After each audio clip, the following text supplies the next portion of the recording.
Sinimula ng gisahin sa Senado ito pong si Yang Jiangxin alias Tony Yang. Ito po'y kapatid ni dating Presidential Economic Advisor Michael Yang, kaugnay sa koneksyon nito sa illegal na pogo operation sa Pilipinas. Sa kanyang pagharap sa Senado, inamin ni Yang na gumagamit siya ng iba't ibang pangalan para makakuha ng permit at makapagnegosyo sa Pilipinas. Nabunyag din na pinarentahan niya ang kanyang condo unit para sa pogo, pero wala umano siyang kinalaman sa illegal na aktibidad nito. Samantala, inilabas naman ng Senado ang mga larawan na magkakasama ang sinasabing business partner ni Guo Huaping na si Alice Guo, na si Sual Pangasinan Mayor Dong Kalugay, kapatid nitong si Wesley at si dating PNP Chief Benjamin Acorda. At depensa naman ni Mayor Kalugay, pumasya lamang si Acorda sa Sual dahil dati itong hepe ng pulisya. Kaya naman, ipatatawag din sa susunod na pagdinig ang dating hepe ng pambansang pulisya. Kunin natin ang live report sa mata natin dyan sa Senado. Walang iba kundi si Mean Corvera. Mean, ano latest?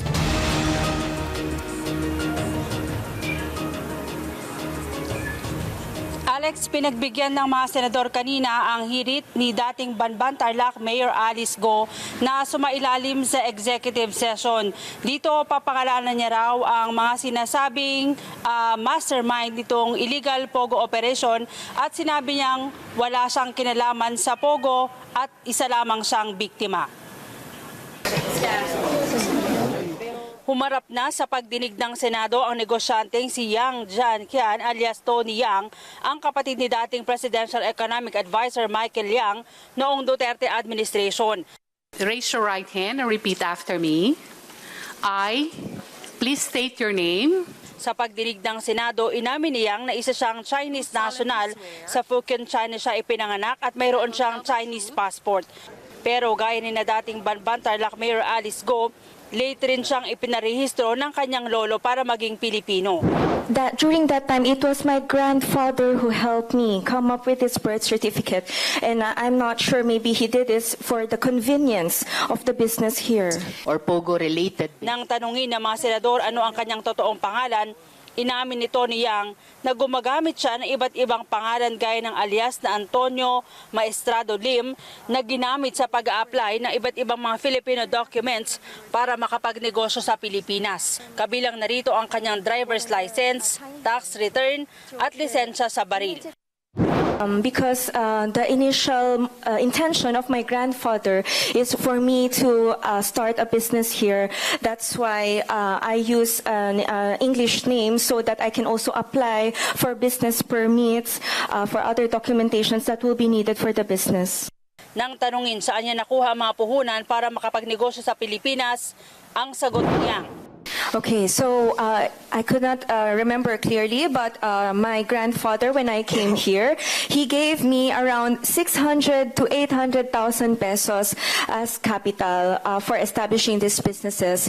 And then afterwards, I slowly developed, I slowly grew, and I already have the rice business, and also the steel factory, and also the tire factory.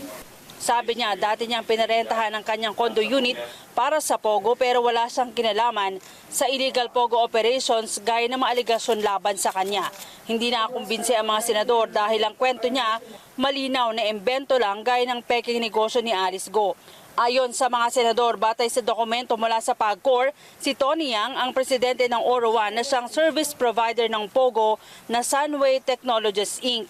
Sabi ng PAOK, si Tony Yang ang utak ng mga negosyo ng pamilya Yang sa Pilipinas, kasama na ang pogo. Parang siya po yung silent but the thinking Yang among the brothers. Silent but thinking Yang. Yes, ma'am.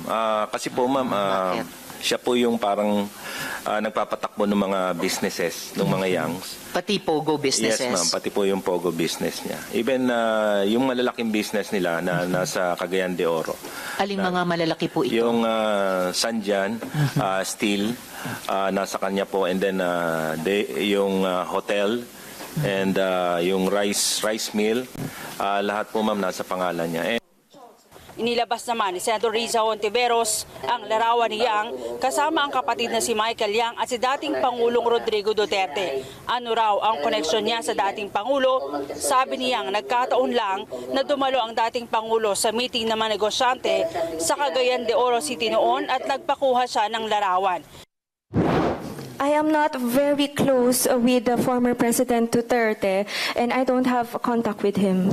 Ilan pang larawan ang ipinakita ng senador kung saan kasama ni Yang sina dating PNP Chief Benjamin Acorda, retired General Lawrence Coop at dating Regional Director ng PNP sa Region 10 na si Colonel Lemuel Gonda, ang hepe ng Regional Cybercrime Unit.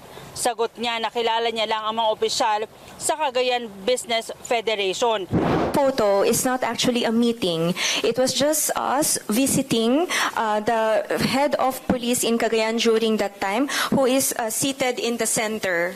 Okay, and the other one that is beside me, I am not sure about his name.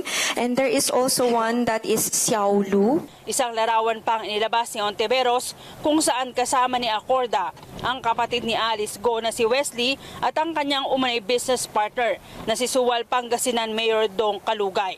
Depensa ni Kalugay, pumasya lang sila kay Acorda dahil siya ang dating Chief of Police ng bayan ng Suwal sa Pangasinan.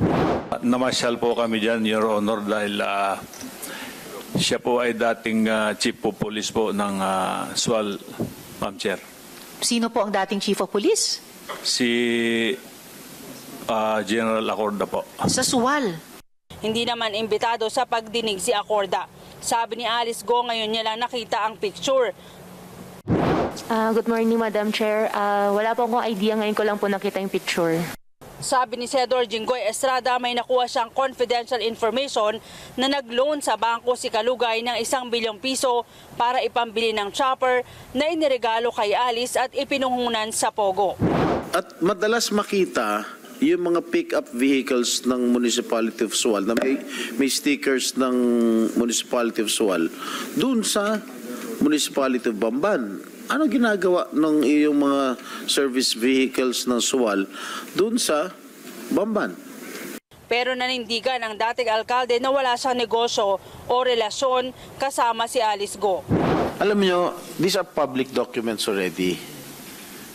Hindi magsisinungaling ang mga dokumento, Mayor and Alice. Aminin niyo na kasi totoo. Do you have a business partnership? Yun lang ang gusto namin.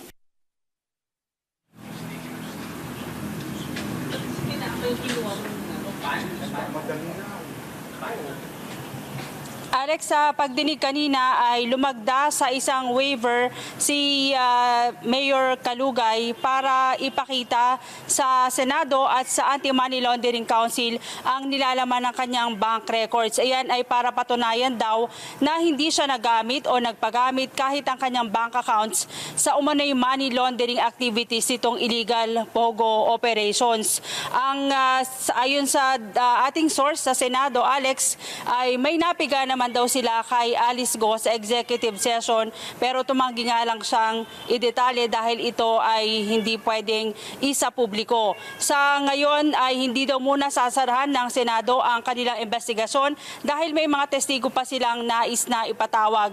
Pero binawi na yung contempt order na inisyu dito kay Sheila Go, yung kapatid ni Bamban Tarlac Mayor Alice Go. Ibig sabihin ay maaari na siyang makalaya. Pero inuutusan ng Senado ang Senate Sergeant at Arms na siya ay i-turn over sa Bureau of Immigration lalo't siya ay may kinakaharap na kaso kaugnay nung pamimeke ng kanyang pasaporte. Alex. Okay, Mayan, dahil sa serye na at napakarami ng isinagawang pagdinig ng Senado sa naturang komite dito sa usapin ng POGO operation, makikita na ba natin ang buong picture, itong buong larawan ng kanilang investigasyon? Meron na ba silang natutukoy kung sino talagang involved dito? Ang sinasabi, parang mga Chinese national umano ang behind dito. Dahil dun sa lower house, sinasabi meron na silang matrix. Ang Senado ba, meron na rin bang matrix na kahalintulad ng sa lower house? Alex, marami na silang hawak na ebidensya na magpapatunay na bukod dito kina Alice Go ay may mga kasabwat silang mga dayuhan. Isang malaking criminal syndicate daw talaga yung kumilos, pero hindi pa yan isinasa publiko dahil patuloy pa nga yung investigasyon. Ang hinihiling nila ngayon sa mga otoridad ay paspasan yung pag-iimbestiga para mahuli pa nga itong mga hinihinalang kasabwat. Kung saan pinakahuli dyan na naaresto noong nakaraang linggo ay ito nang si Tony Yang. Alex. Okay, speaking of Tony Yang, dahil ang batid lang natin kaya siya nahuli ng mga kinatawan ng PAOK at ang NBI, dahil undesirable alien lamang siya. Meron bang kinakaharap na siyang kaso kaugnayan sa illegal pogo operation? Tinitignan na ngayon ng Senado yung mga posibleng irerekomendang kaso. Isa na dyan yung pamimeke niya ng mga dokumento dahil isa pala siyang Chinese national pero ginamit niya yung kanyang peking birth certificate para makakuha ng mga lehitimong mga dokumento dito sa Pilipinas. Kabilang na dyan yung kanyang driver's license at yung iba pang mga government ID, Alex. Okay, maraming salamat sa iyo, Mian Corvera. Mata natin dyan sa Senado.